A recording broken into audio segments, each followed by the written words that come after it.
All right, Matthew 5, beginning in verse 33. It says, "Again you've heard it said, you shall not, to those of old, you shall not swear falsely, but shall perform your oaths to the Lord. But I say to you, do not swear at all, neither by heaven, for it is God's throne, nor by the earth, for it is his footstool, nor shall you swear by Jerusalem, for it is the city of the great king. You shall not swear by your own head, because you cannot make one hair white or black. Let your yes be yes, and your no, no. And whatever is more than this is from the evil one. And you've heard it's been said, an eye for an eye and a tooth for a tooth. But I tell you not to resist an evil person. If a man smite you on your right cheek, turn to him the other also. And if anyone wants to sue you to take away your tunic, give him your coat as well. And whoever compels you to go with him 1 mile, go with him 2. And give to him who asks of you, and to him who wants to borrow from you, do not turn away.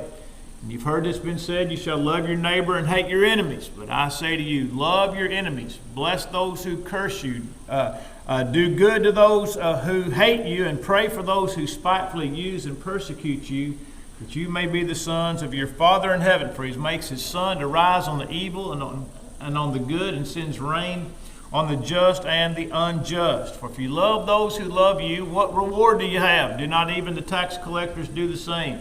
If you greet your brethren only, what do you do more than others? Even the tax collectors do the same. Therefore you shall be perfect, even as your Father in heaven is perfect." Now, just to quickly review the section beginning in verse 33 through verse 36 with regard to the matter of oaths. And noting that, and we talked about this, I guess now it's been 3 weeks since we had this particular section, that the performance or the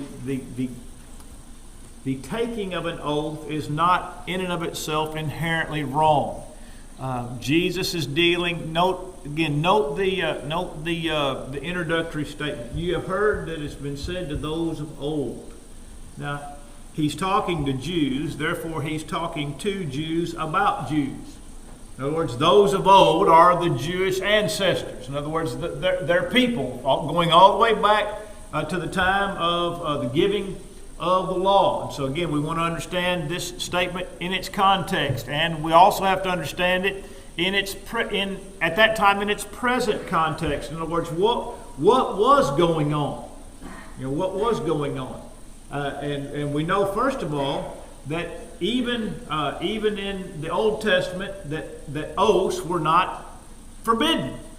It says, "You shall perform your oaths to the Lord," and the Lord will not hold those guiltless who take an oath and don't keep it. All right, so we know that taking of an oath is not inherently wrong. But what was going on in that day was, as you see, like it's in the first or second paragraph of the lesson, was that the Jews would take oaths, but they would not bind that oath unless that oath was connected to something that was considered as holy or divine. In other words, if they might swear by God, or they might swear by heaven, or they might swear by the temple, they might swear by the altar, and then even beyond that, and those were the only oaths that had to be kept. But then it went even further. Then it says that he who swears by the temple, it is nothing, but he who swears by the gold of the temple, he's obligated to keep it. Now, and then Jesus said, "Well, wait a minute." He said, what thing is greater, the gold or the temple that sanctifies the gold? And so even they'd gone even further, that you could swear by the temple and you weren't even obligated to keep it. But if you swore by the gold of the temple, then you're obligated to keep it. And so it tells us about their attitudes toward their oaths, and that they were nitpicking. By the way, I don't know if kids still do this, but when we would promise or swear to do something, what could you do that nullified the promise or the swear? That's right. Cross your fingers. Matt, did you just cross your fingers? All right. So the youngsters still do that. You're a youngster, by the way. So the youngsters still do that. If you cross your fingers, and if you ever had your hand in your pocket or behind your back when you swore to do something, somebody say what? Show me your fingers. Show me your fingers. In other words, I don't want you crossing your fingers. In other words, you're going to make an oath, but I want to make sure that all the conditions are right for you not to renege on that oath. And so we see, even in our own society, we know how people would be prone to do such things. In more legal matters, nowadays we live in such a sorry world that contracts have to be written, and every single contingency has to be accounted for. And Scott could Scott could tell you far more about this than I could. But Scott, I'm going to assume that there are statements that are designed to blanket everything else. In other words, there might be specific things in a contract that are mentioned, but then we're going to say anything else. Would an act of God be that type of statement? Okay. In other words, in an insurance situation, an act of God might nullify an insurance policy. In other words, you've got insurance on your house against fire unless your house gets struck by lightning. What they call an act of God, which, by the way, that's also a misnomer. It's not like God struck your house with lightning, right? But in other words, it's a phrase. It's a phrase that encompasses all things. Anything that might happen that is absolutely beyond our control. And so we understand how these things work. And by the way, contracts, by their very definition, are oaths. Are they not? It's an oath. In other words, when you get ready to buy a house or buy a car or buy some property or buy cattle or you want to borrow money or whatever, and when you sign your name to that loan, what have you done? You've taken an oath. You've committed yourself by signing your name. You've committed yourself to a covenant. You're going to give me this money, and I'm going to pay it back, and I'm going to pay it back at this rate, at this much every month, and at the end of this amount of time, then this thing will be paid off. Well, that's an oath. In other words, you're covenanting with somebody that's going to loan you money in order for you to do what you want to do. And so the idea of taking oaths was not inherently wrong. But the problem was the Jews just found every way in the world not to keep their word. And what Jesus is explaining to us is that he wants us to be, it's not so much that Jesus is concerned about oaths as he is about truthfulness. Let your yes be yes and your no, no. In other words, people need to be able to deal with Christians in such a way as our word would be our bond. In other words, if I was going to borrow money from Jeremiah, and it's a certain amount of money, and I'm saying, all right, Jeremiah, if you'll loan me this money, I'll pay you back $100 a week for this many weeks. All right, now we ought to be able to do that without a piece of paper, without any kind of written agreement. All right, and so that's what Jesus is emphasizing. Let your yes be yes and your no, no. Be a people of your word. If you say you're going to do something, do it. If you say you're not going to do something, don't do it. And you say, well, what might that be? Well, like, for example, a non-compete clause. If you sold a restaurant and you signed, and part of that sale was a no-compete clause. In other words, you can't build up a restaurant and build up a great business and then sell it to somebody and then go across the street and open another restaurant, in order and basically undo all that you've done and you've benefited yourself here, you benefit yourself there. So in other words, there are things whereby we can agree not to do certain things.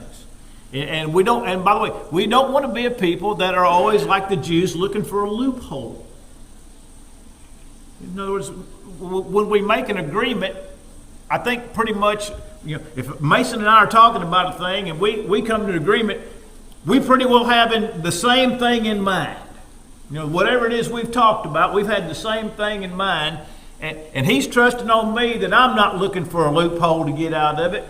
And I'm trusting him that he's not looking for a loophole to get out of it. We just accept one another's word and go about our business. That's the emphasis here in verses 33 through 36. And then we get down to, actually I should have said 37, through 37. Then in verse 38, you have heard it's been said, an eye for an eye and a tooth for a tooth. By the way, is that in the Bible? An eye for an eye and a tooth for a tooth? It's there. That's right. It's there. Was it there as a part of? Or was it there as a part of the law? Wait a minute. It was a part of the Old Testament law. It was a part of the Old Testament law. Now, a man wasn't bound to exact an eye for an eye and a tooth for a tooth. No, he wasn't bound to do that, but he had the right to do that. But he had the right to do that and no more. Because, we talked about this last time. What is our propensity in matters of retaliation? You do me wrong. You do me wrong on a scale of 1 to 10 out of 5, and I'm going to do you back at what? At 10, or at least a 6, right? You do me wrong on a scale of 1 to 10 out of 5, and I'm going to get you back at least on a 6, and as Bobby said, probably a 10. Yeah, it's back plus interest. That's right, back plus interest. Back plus interest.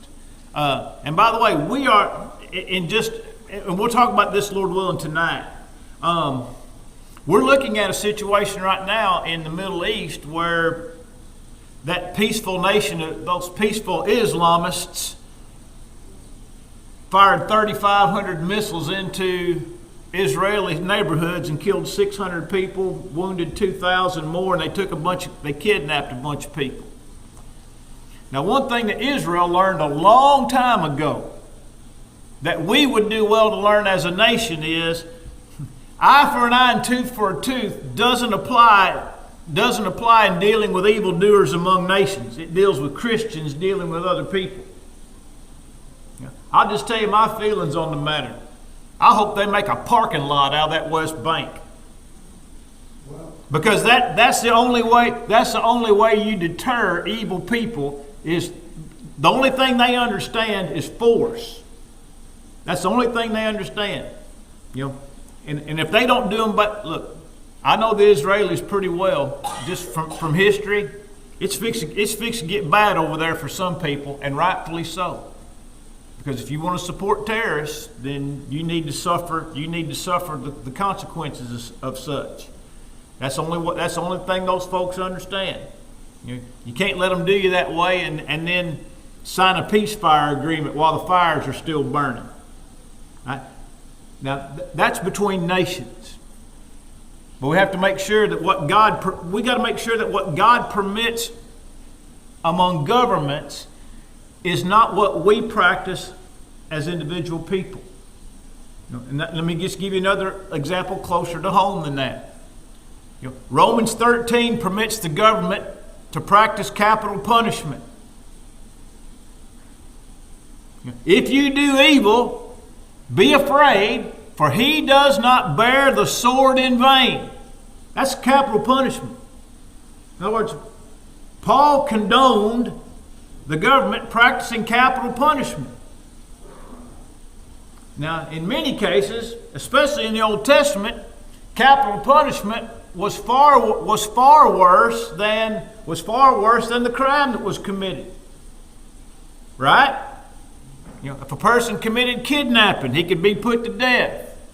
If a person practiced idolatry, they could be put to death. In other words, there were about 20 different things in Leviticus 17 through Leviticus 20, probably more than 20, that were punishable by death. But why were they punishable by death? In other words, what's the point of the death penalty? The death penalty serves two purposes.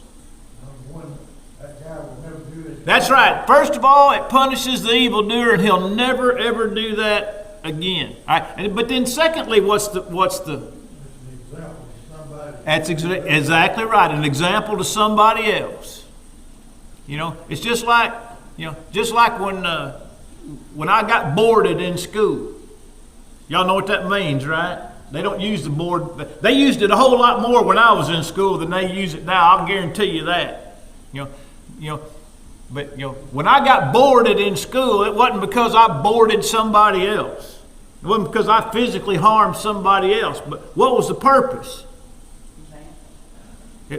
It's going to punish me for wrongdoing in such a way so I don't do it again, and serve as an example to the guy sitting next to me that he better not do that, or he's going to get what he just witnessed me getting in front of the classroom. But again, as Christians, we live, as individuals, as Christians, we live by a different rule. We live by a different rule. And that rule is not an eye for an eye and a tooth for a tooth anymore. In other words, it's not that we get to exact revenge on those that do us wrong at the exact same level that they did us wrong.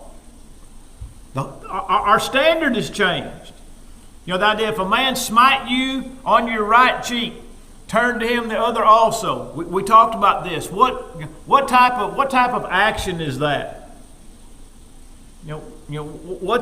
What's involved if a man slaps another man across the face? What's he doing? That's a heck of an insult. That's exactly right. So in other words, we're not talking about a man just random. We're not just talking about a man randomly being assaulted on the streets. Like we see sometimes. People just get sucker punched in the street for no reason or whatnot. That's not what we're talking about. We're talking about something that is designed to diminish us, to demean us.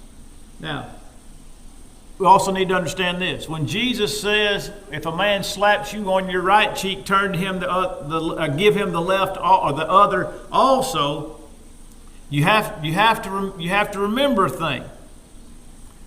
It's not that you're sticking your face back in his face in order for him to do that again.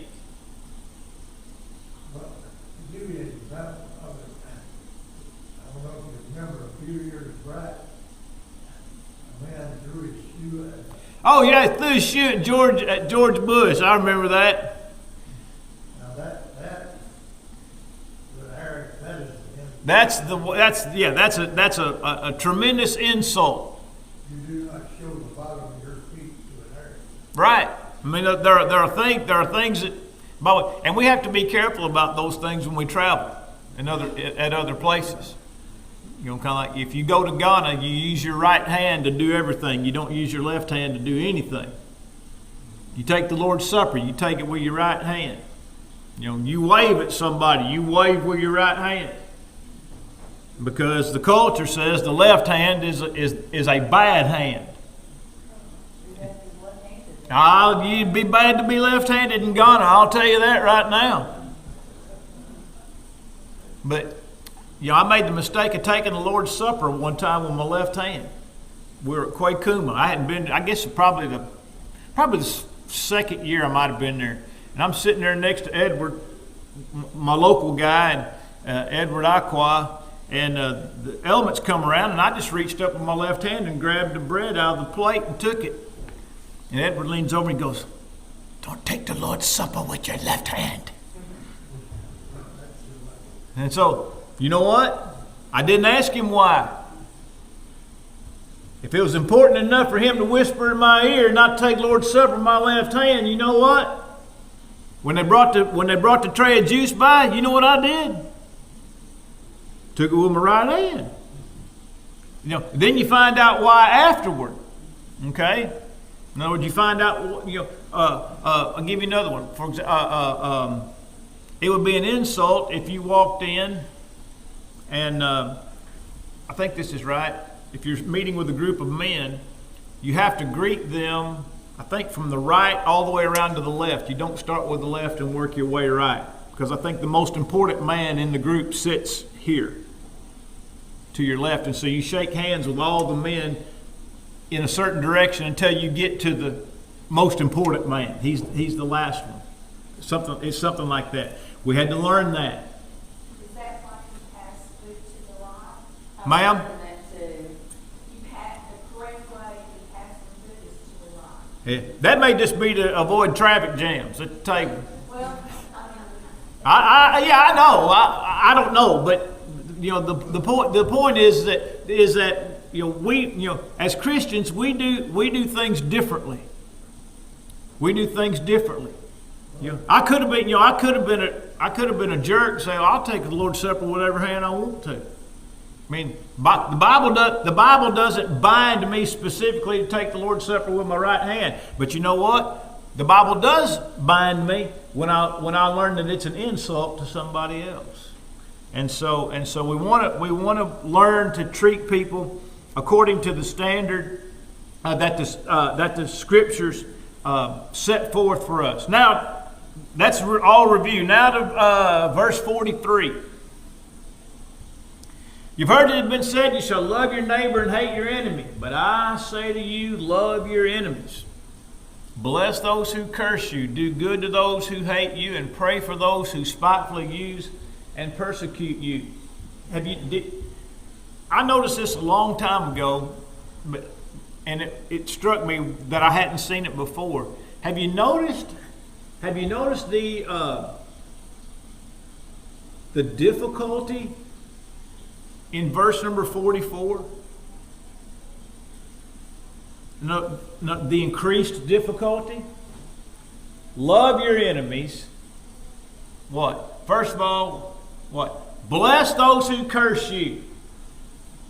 In other words, if somebody says something bad, just respond. As Proverbs 22 and verse 1 says, a soft answer turns away wrath.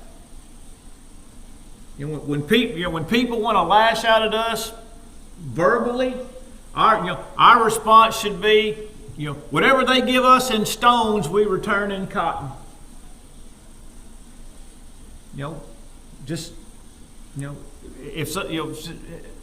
Have a nice day. Yeah, not just in word, but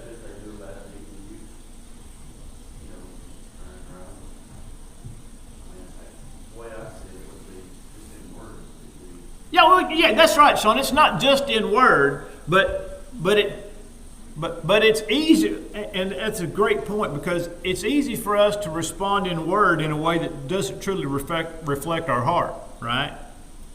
But by the way, even if it didn't reflect my heart, I still need to respond positively to those who, because if nothing else, that's a training exercise for me. I said that, I didn't really mean it, but I should have meant it. Right? In other words, the natural, in order to be able to say something nice to somebody who said something ugly to me is an unnatural response. But if I learn to at least give the proper response, it helps train my heart. In other words, sometimes we do things that don't originate in our heart, but understanding it's the right thing to do helps train my heart. And it helps them too. Oh yeah, Peter talks about that. He said that those that speak evil of you may be ashamed. And that's in Romans. Yeah. If your enemy is hungry, feed him. If he's thirsty, give him drink. It says, in so doing, you'll heap coals of fire on his head. Which is also an interesting addendum to this is that again, we want to do it because it's the right thing to do, not because we're heaping coals of fire on his head. No, I'm not doing it in order to heap coals of fire on his head. I'm doing it because it's the right thing to do, but I also understand that when I do that, it's going to wear him out. It's going to wear him out. And so bless those who curse you, then do good to those who hate you. Now we've left the realm of what's easy to say, but then it's even harder to what? To do in the body.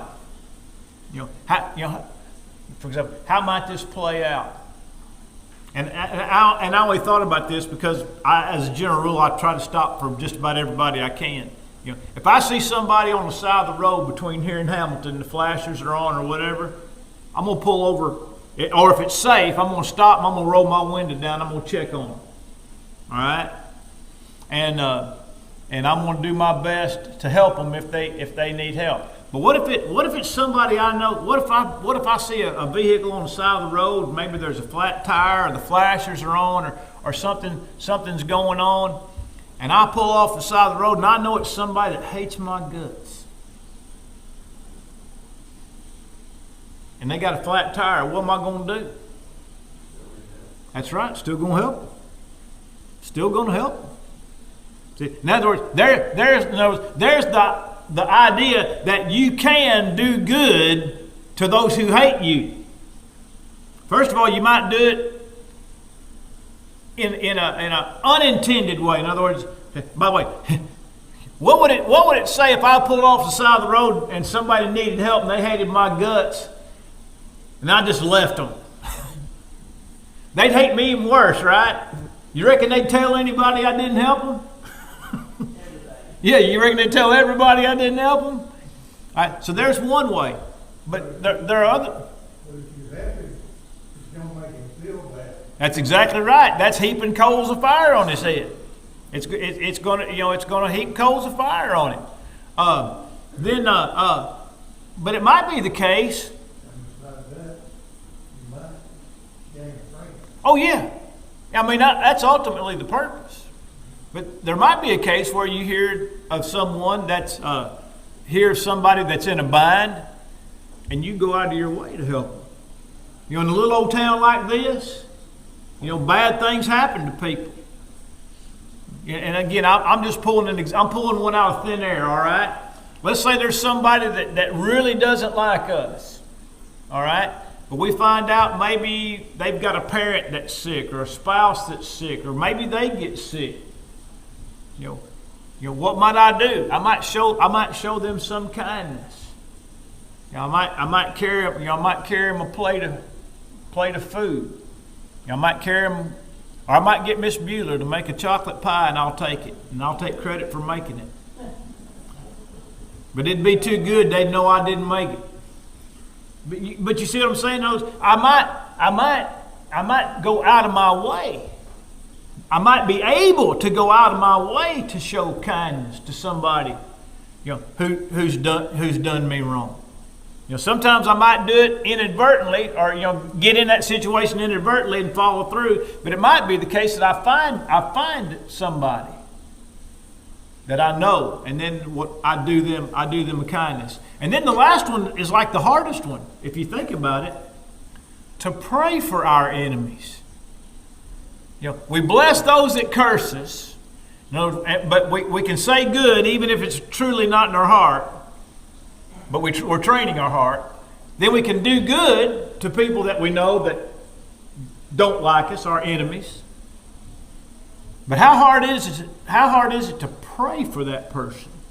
Because see, when you start talking about prayer, who have you involved in that? Who's necessarily involved in that situation? God is. That's exactly right. Again, I can say things without feeling it in my heart, and God's not necessarily involved. But you understand what I mean by that. Obviously, God is everywhere, knows everything. But when I pray, I've directly involved God in this situation, and that's the hardest thing to do of all of them. You think, well, praying might be the easiest. Oh, no, it's the hardest. Because you can't pray to God and ask for things that you don't really mean. Isn't that right? Well, you better not. I better not pray to God and say something in my prayer to God that I don't really mean. And so that's why I talked about it. I saw it a while back, but I don't think we talk about it enough, is that there is an increased difficulty in this relationship that we have with our enemies. We don't respond in kind, we respond with kindness.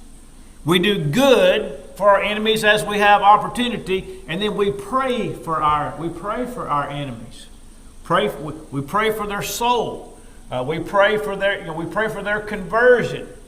We pray for God's providence to be manifest in their life, either through me or some other good act or deed. And so, treating others right. At the bottom of that page means we love our enemies. All right, let's go to the second page in this lesson.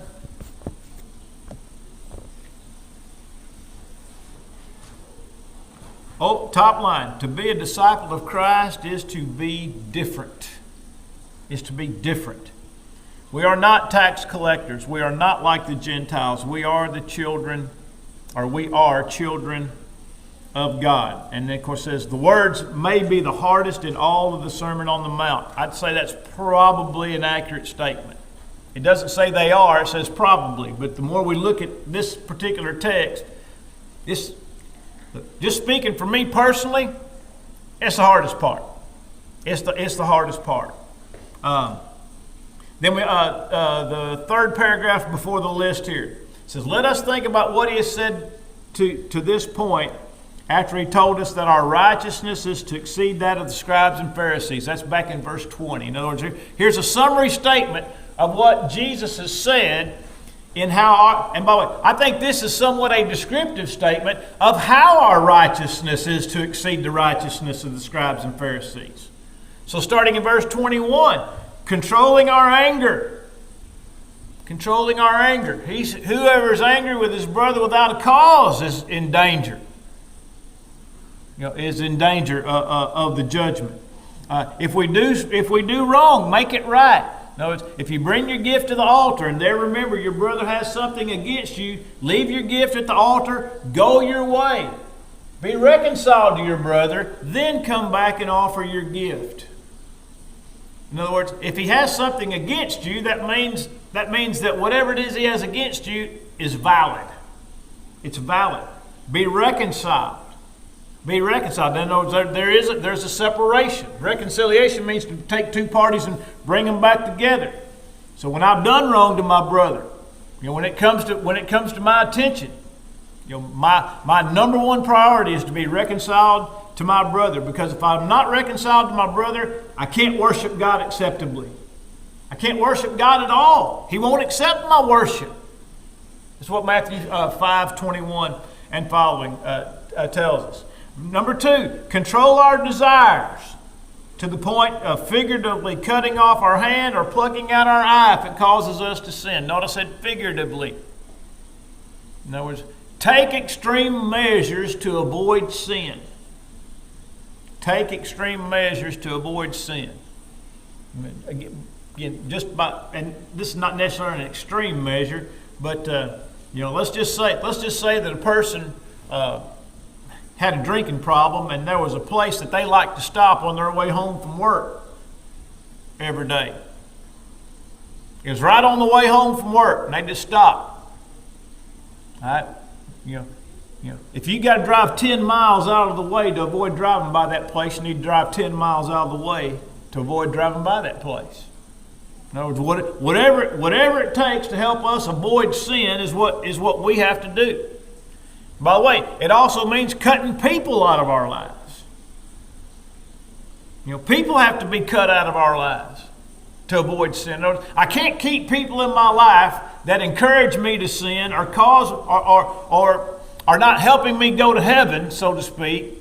I've got to get those type of people. I have to get those people out of my life. People that, for example, people that go through drug or other or alcohol addiction programs. One thing they tell you is, you got to find a new group of people to hang out with. I knew a girl in high school. Actually, I was in high school and college. I knew a girl. She was actually a senior in high school, And she ended up in a 30-day drug rehab in-house, inpatient. You know, the first thing they told her is, you got to quit hanging around with these people. You got to find a new set of people to hang out with. Well, she went through that program and got clean. And the very next weekend, guess who she's running around with? Same people. So guess where she was about 2 or 3 months later? Back in rehab. Not just in the same place in her own life. She was back in the rehab center again. You know, sometimes we have to cut people out of our lives that are detrimental to our spiritual health. Number 3 speaks about being committed to our marriage vows. That's verses 31 and 32 in chapter 5. Do what you say and be a person of great integrity. Number 4, do not retaliate. As a matter of fact, give more than what is asked of you. Number 6, do not withhold your supplies from others. That's from verse 42. Give to him who asks of you. Again, this whole section is dealing with our enemies. In other words, giving to those who ask of us is not some blanket statement that anybody that asks anything of us, we got to give it to them. The whole context is dealing with our enemies and those who do us wrong. You know, if my enemy needs my help and I can help him, then I need to help him. I need to help him. And then lastly, number 7 is to love our enemies. All right. All right, we got time to run the questions real quick.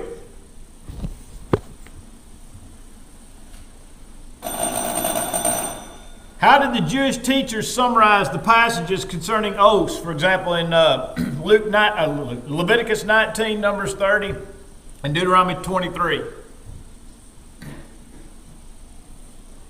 allowed some of us and forbid others. That's right. They allowed some and forbid others. You know, and only counted the ones that were made by certain means as obligatory. Did Jews allow for some oaths while forbidding others? They did. Let me ask you this. Did Jesus allow for some oaths while forbidding others? He did, because he spoke under oath when he was on trial. Obviously, we know number 3, and I've just answered number 4 inadvertently. Number 5, does Matthew 5:33 to 37 forbid civil oaths, like in a court of law? No, it does not. Not civil oaths. But there are. I noted last time that there are exceptions. Or it says, "Do you swear or affirm to tell the truth when you enter into a court of law?" What principle? Well, an eye for an eye. Let's get to this number 7. What is the meaning of the principle of an eye for an eye and a tooth for a tooth? In other words, what was the purpose of that? That's right, to limit retaliation or to limit vengeance. What did Jesus teach concerning retaliation and personal revenge? What did Jesus teach? What? Turn the cheek. That's right. Don't. he taught don't. You know, no retaliation or personal revenge. We didn't look at the passage in Romans, but the Bible says, "Vengeance is mine; I will repay," saith the Lord. I believe it's Romans 14. I think it's about verse 19. What are the most challenging verses in the Sermon on the Mount, according to this lesson?